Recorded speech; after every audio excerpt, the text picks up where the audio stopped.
Running Avalanche through the Terraform is going to be less error prone, and generally speaking, infrastructure as software is a modern way of running your servers, applications, and the general application for the clouds, and it allows you to be cloud agnostic. In this particular example and the workshop, we need to have at least the VPC set up. As we are not constructing the VPC using Terraform, focus will be on the Avalanche server rebuild. So in the VPC, you can see that it's already there. We don't have NAT gateways for this particular instance. These are not necessary. You need to have the subnet, which is set up, and a root table, and the network ACLs that has to be opened for access.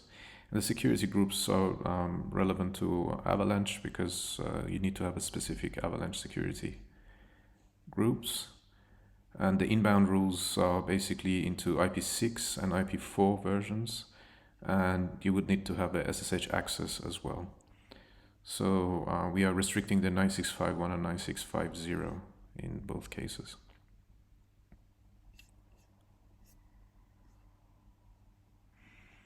So you will have the internet gateways as well to be able to access, and a DHCP protocol for assigning the IPs. So this is the minimum infrastructure that you need to have on AWS to be able to run the minimum Terraform application for the rebuild of the Avalanche server. Here you can see the EC2 dashboard, and we have one elastic IP associated to it, and one key pairs and security groups. So for automation with Terraform, we need to have an image stored in AMIs. But we can go one step further. At the moment, there is no AMIs in there. And basically automate the AMIs to be backed up in a S3 bucket. So this is a script that does that for the EC2 upgrade process. So using the running EC2, you create a snapshot, manage and activate the fast snapshot restore, create an AMI image from snapshot, and use this image with the new EC2. And you run the copy AMI to the bucket to transfer it there. And these are all in the following functions.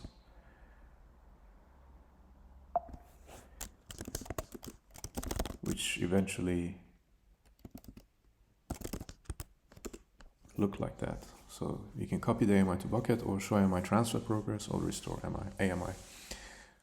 Here we go to the S3 bucket.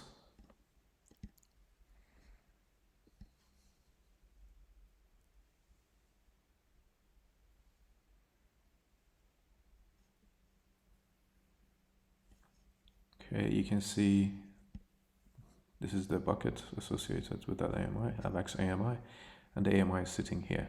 So the first process has been done. Now we want to restore the AMI. So we'll say 3.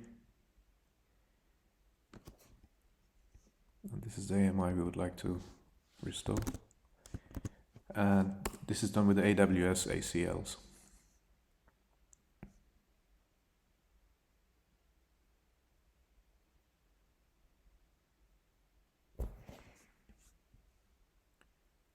Now, if we go back to the EC2 services, we should see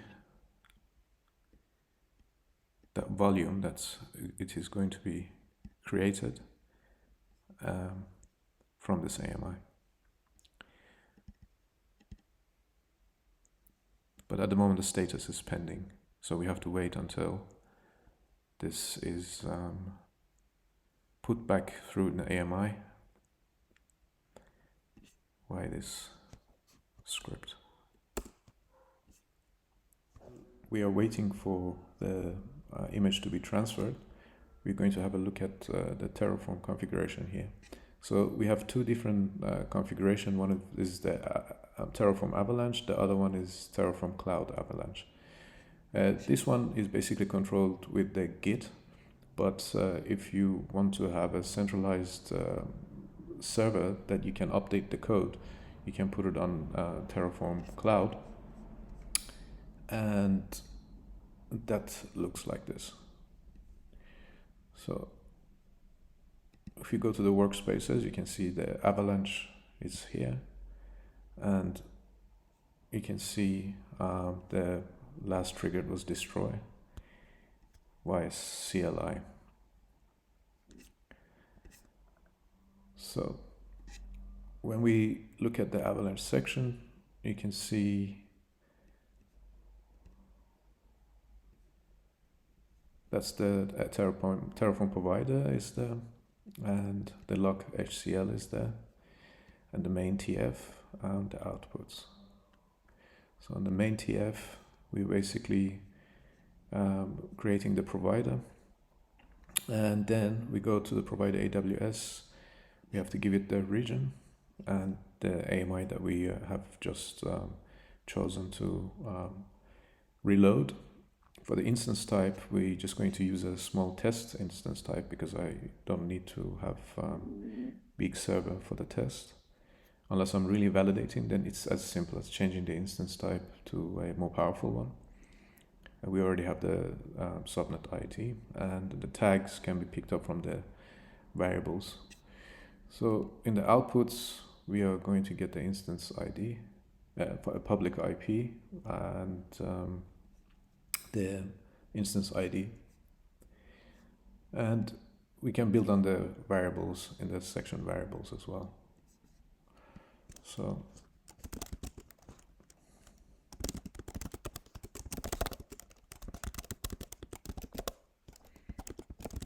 we're just going to validate the configuration.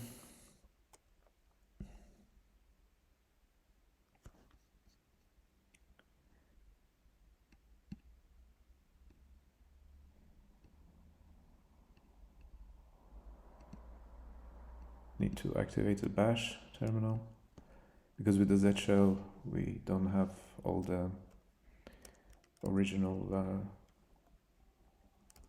bash profile loaded. So we are in Terraform now.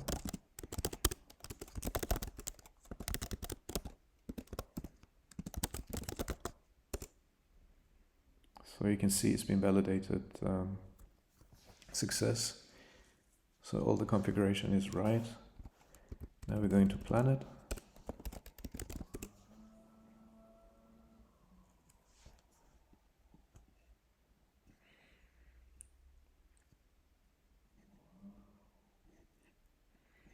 So you can see the plan shows you what it will actually be doing later on, which looks good. Now we're not going to apply it at the moment because our image is not there. But while we're waiting there, I can also show you the cloud version of it, which will be sort of similar. I added some extra bits and pieces there. So you can look at the outputs is the same. Here we have the extra variables that had to be added. AWS secret access and AWS secret key, it was necessary, which that's set up with the AWS ACL. The AWS CLI. And we can do the same here now.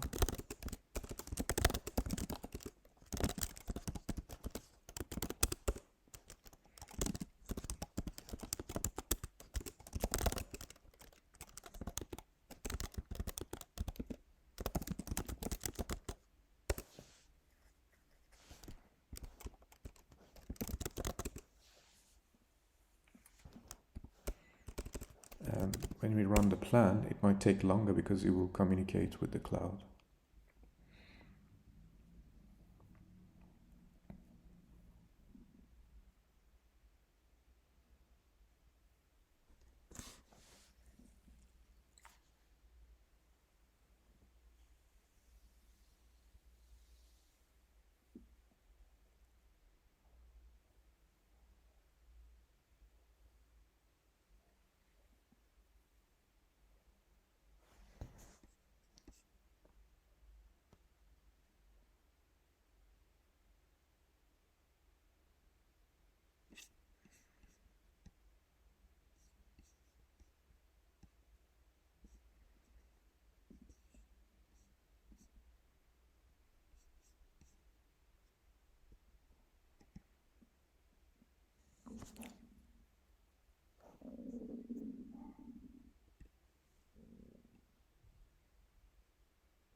So you can see that's been run in 1 minute ago, estimated cost change upgrade and upgrade.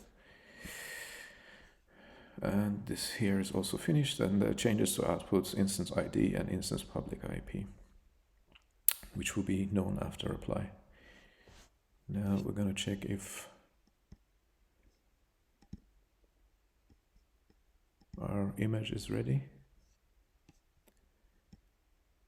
Okay, the status is still pending. It's taking a little bit longer than usual. Okay, now we can see that the AMI status is available. So we need the AMI ID to copy it into our code. So it's AMI 005, as we saw there.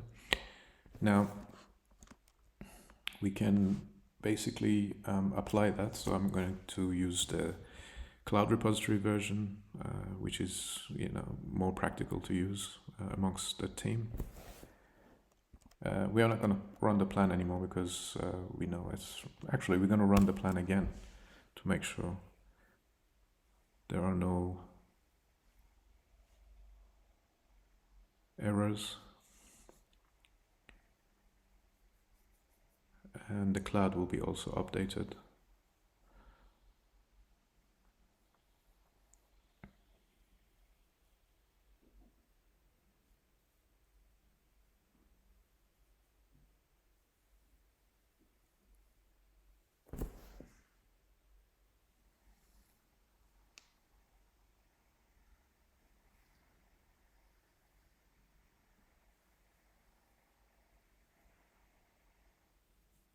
Okay, that was successful. Now we're going to apply it.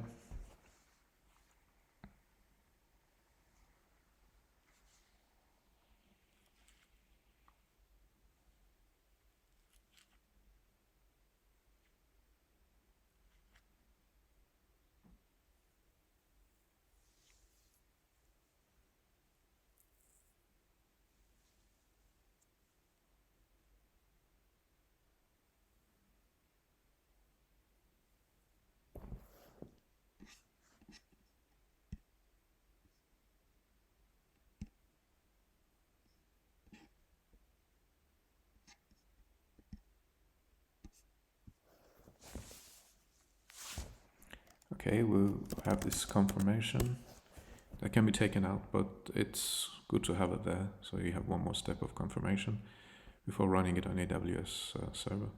But when you want to do full-on automation, this flag has to be taken out so it doesn't stop in the middle.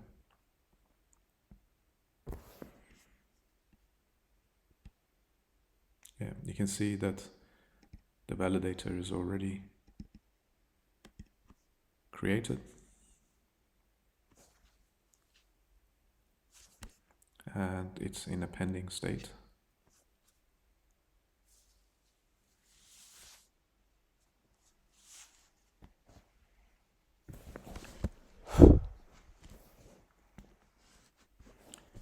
Okay, now we can see that the instance is running.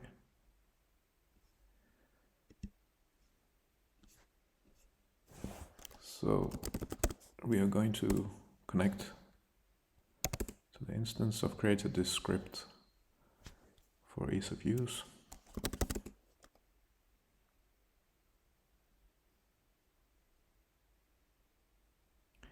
Okay, we are on the server. And I've created more scripts here for maintenance and monitoring. So the first one gives you the server status.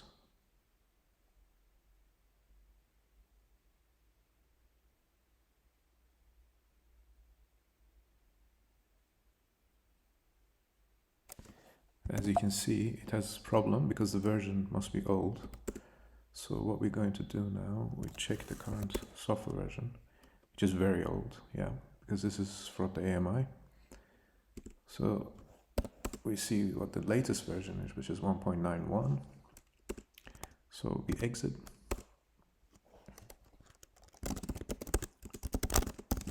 I have another script that does the upgrade. So we do the one for upgrade the Avalanche.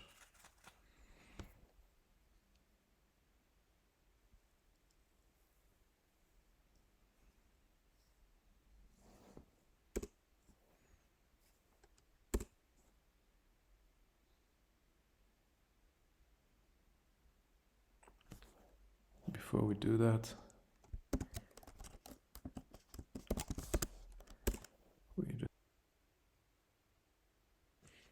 okay, now we reboot the server.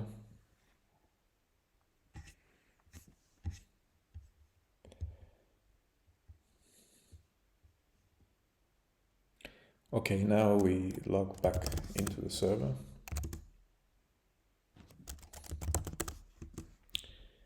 We look at the server status. We can see it's automatically restarted. But the bootstrap info is false at the moment. So we can have a quick look at the log. Okay, this will take a while to complete. Okay, as you can see at the moment, the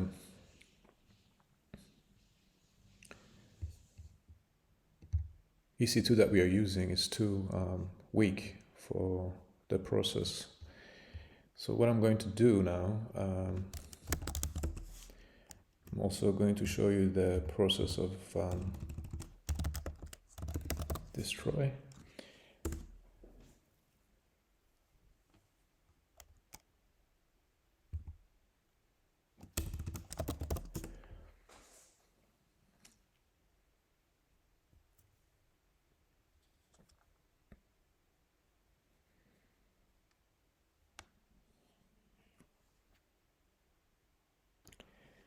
Now this should delete this EC2. I think we might need a confirmation again.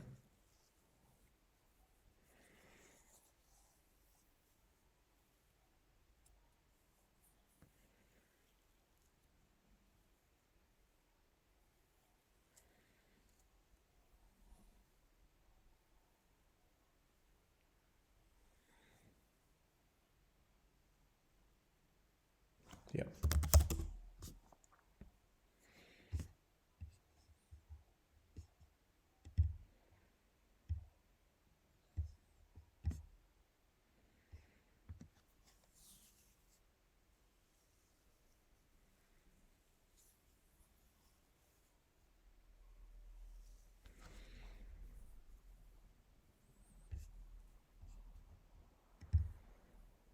Okay, you can see that it's shutting down now.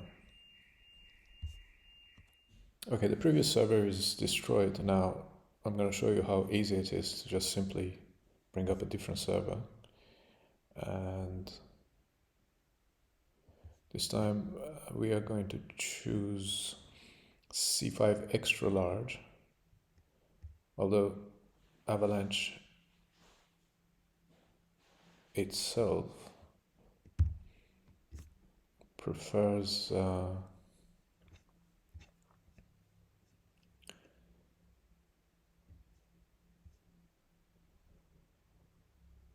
C5 2 extra large, and basically we update it here.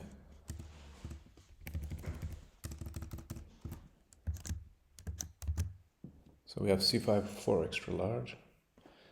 We're going to save that.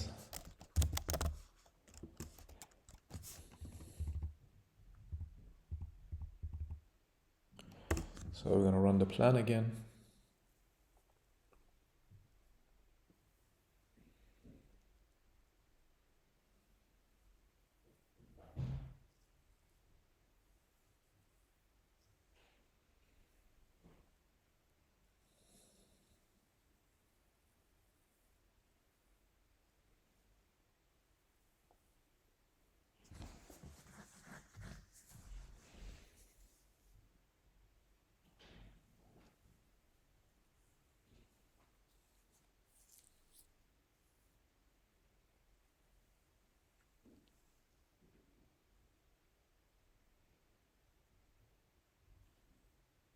Okay, flawless. Now we're going to apply it.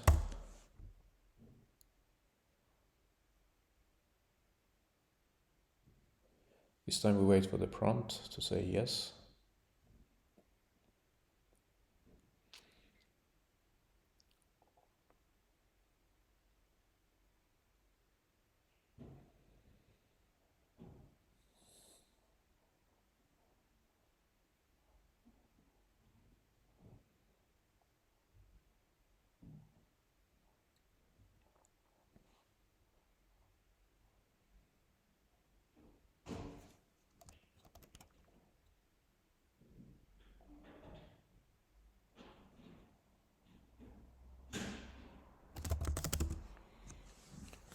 Now we should be able to see a new EC2 with more power is built, called C5 for extra large. This will allow the database update to be faster as well.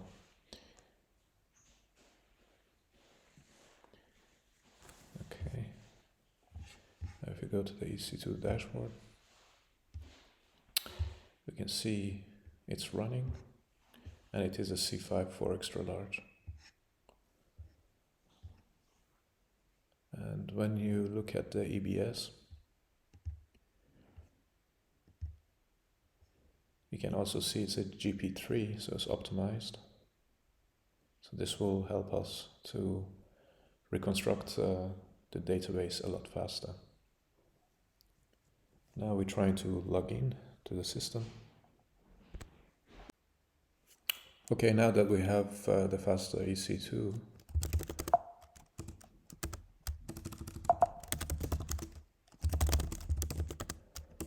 we are going to log in using my shell script menu. I'm going to check the server status. Okay, you can see it's running now.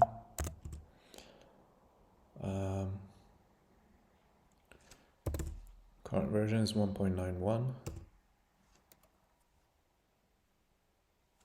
and the latest is 1.91. Now we're going to see the logs. So you can see now bootstrapping starting syncing. Now this bootstrapping is going to be quicker this time because of a powerful machine that we have.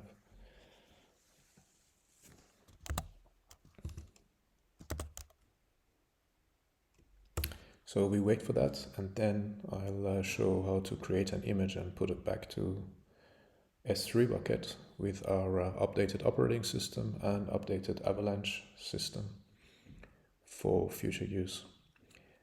Every time that you do this, basically shortens the process of upgrade. And as you can see, if you haven't done it for a while, the S3 bucket version becomes too old. Not only from an Avalanche upgrade you're going to fall behind, but also from the Linux version. So it is necessary to periodically do that. But using the Terraform, you can see how easy it is just to change the power of your EC2 or the computer that is running in a matter of seconds.